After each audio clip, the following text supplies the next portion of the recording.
Hello বন্ধুরা, শুভ সন্ধ্যা। সবাই কেমন আছো বলো? ঝড় বৃষ্টিতে আমরা তো ভালোই আছি, তোমরা সবাই কেমন আছো বলো? সোহমবাবু ব্লগে সবাইকে স্বাগত জানিয়ে আজকের ব্লগটা শুরু করছি। হ্যাঁ, ভিডিওটা কেউ স্কিপ করবে না, পুরো দেখবে।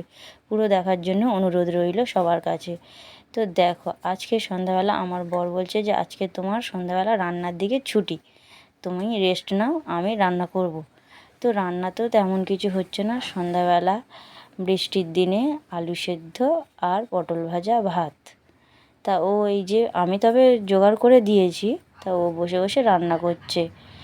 আর এই যে একটু মন মেজাজ খারাপ হয়ে আছে, 2-3 দিন হচ্ছে দোকান বন্ধ হয়ে আছে। আর দোকান বন্ধ থাকলে হাতে টাকা পয়সা থাকে না, আমরা দিন আনি দিন খাই, আমাদের এরকম পরিস্থিতি। তার এদিকে ছেলে খেলা করছিল, আর এই যে চারি সাইডটা একদম অন্ধকার, কারেন্ট নেই, 3 দিন ধরে কারেন্ট নেই। আর ইনভার্টারে যেটুকুনি চার্জ ছিল ব্যাটারি শেষ, মানে ব্যাটারি বসে গেছে।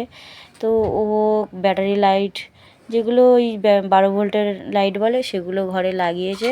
তা এই যে ঠাকুর ঘরের সামনে একটা লাইট জ্বলছিল, সেই লাইটে সব কাজবাজ চলছে। আর আমার ছেলে বড় হয়ে গেলে কী হবে, ওর মাঝে মাঝে খুব শখ হয়, মা কোলে নাও, বলবে আর বলবে তুমি আমার কোলে নিতে পারবে, আমি তো তোমার হাইটে হয়ে গেছি, তোমার সমান হয়ে গেলাম। তাই এই যে দেখো, আমার কোলে উঠে কত কথা বলছে, ইয়ার্কি ফাজলামো মারছে।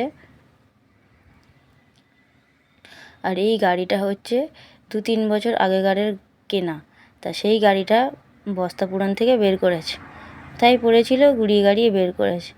আর তারপরে দেখো আমাদের রান্নাবান্না হয়ে গেছে, আর ছেলের স্বাদ জেগেছে আজকে, মা খাইয়ে দেবে, তুমি তো অনেক দিন খাইয়ে দাও না আমাকে, আজকে একটু খাইয়ে দাও।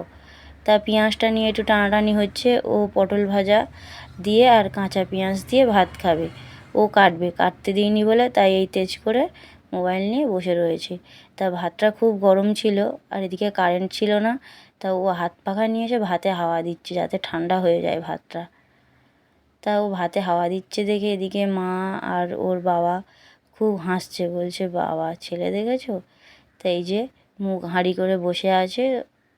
যা হোক, অনেক দিন পরে ছেলেটাকে আজকে একটু ভাত খাইয়ে দিচ্ছি, ভাত তো খেতে চায় না, তো যা হোক, ইচ্ছে জেগেছে মায়ের হাতে খাবে, তাই তার জন্য খাইয়ে দেওয়া চলছে। তো ছেলেকে খাওয়ানো চলছে,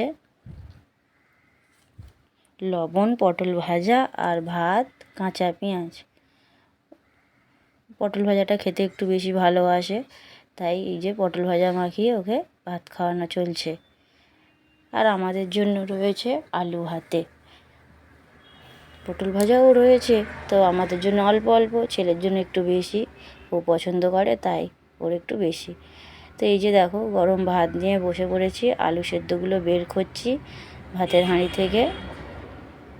আলুগুলোর খোসা ছাড়িয়ে দিলে কি হয়, সিদ্ধটা একটু মানে ভালোভাবে সিদ্ধ হয়। আর অনেক সময় অনেক আলু আছে সিদ্ধ হতে চায় না, বিশেষ করে ছোটো ছোটো আলুগুলো তো সিদ্ধ হতে চায় না, যে আমি একদম খোসা ছাড়িয়ে আর ছোটো ছোটো করে কেটে দিয়েছিলাম যাতে তাড়াতাড়ি সিদ্ধ হয়ে যায়, মানে ভাতটা বেশিক্ষণ লাগে না হতে, ভাতটা তাড়াতাড়ি হয়ে যায়। এই যে আলুগুলো বের করে নিয়ে এবারে সব ভাত থেকে সরিয়ে নিয়ে আলাদা, ভাত আর আলু আলাদা করে নিলাম। তো তারপর দেখো এই যে আলুগুলো দেখেছো, কতগুলো আলু। এবারে আলু ভাতেগুলো মাখার জন্য আমি একটা পেঁয়াজ কেটে নিচ্ছি, আর আছে লঙ্কা ভাজা, পেঁয়াজ, কাঁচা পেঁয়াজ, ভাজা পেঁয়াজ দিই না, কারণ ভাজা পেঁয়াজ তেল একটু বেশি, তেল তেল মনে হয় বলে আমার বর বেশি তেল খায় না, বা ওর তেল খাওয়া বারণ বেশি, যার কারণে অল্প একটু কাঁচা পেঁয়াজ দেওয়া হয়। তাই এই যে আমার পেঁয়াজ ছাড়ানো হয়ে গেছে, এবারে পেঁয়াজটা ছোট্ট ছোট্ট করে কেটে নেব, নিয়ে আলু ভাতেটা মাখাবো। যে পেঁয়াজ কাটা চলছে, আর বাইরে কিন্তু বৃষ্টি হচ্ছিল, ঝড়টা বন্ধ হয়ে গেছিলো, ঝড় হচ্ছিল না কিন্তু বৃষ্টি হচ্ছিল।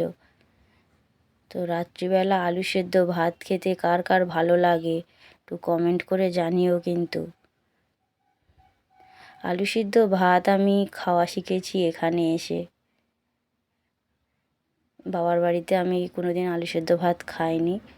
মানে কি বলবো, পরিস্থিতি মানুষকে সব কিছু শিখিয়ে দেয়, বিশেষ করে মেয়েদের ক্ষেত্রে পরিস্থিতি অনেক কিছু মানুষকে শেখায়, যেখানে যেমন সেখানে সেভাবেই চলতে হয়।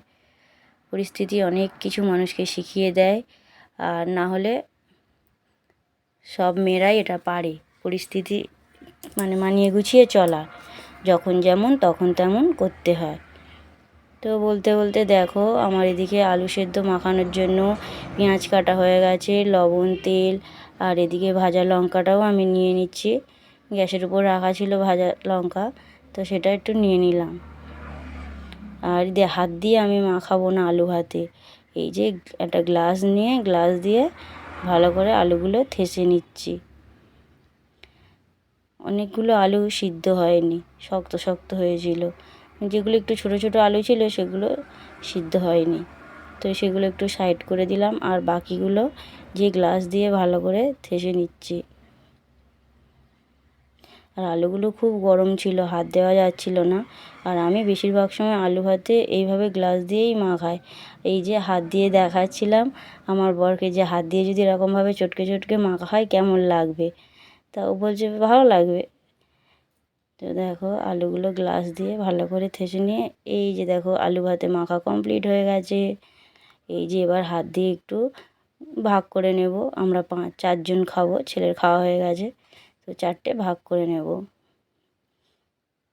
তো বন্ধুরা ভিডিওটা এখানেই শেষ